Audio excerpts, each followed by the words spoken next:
Другия път ще казваш. Аз зато и гледах към един нещо да дойда, защото от 1 до 12 хората...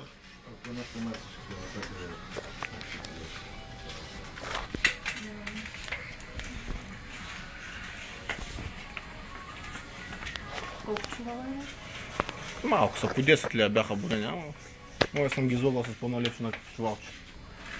Ай, ти си ги броил. Цялата опашка чака при тази колечка. Изчакайте там.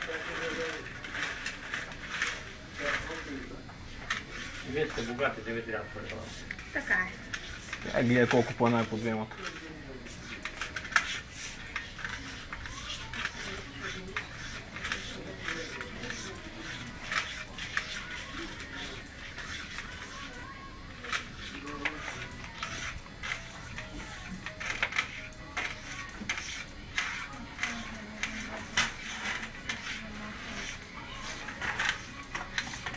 Ти не можеш да плащаш следващия месец, след 5 месеца преди да ми се платил. И аз така им казах на хора.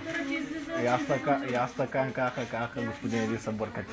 Като плащаш токи вода, нали ти за всички неплатени Ма не, аз не искам, защото ми се застъпва така, да не успеят да си платят GSM-а и ми се застъпват.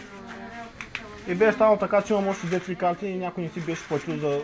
От няколко месеца ми спряха телефона, заради това след 2 месеца ми спряха, направо ми блокираха и звънах на звезда 8 и хората казаха, поеде кой си номер, има неплатена фактура за 4 лева. Аз викам, вие болни ли сте, за 4 лева ми спират и GSM.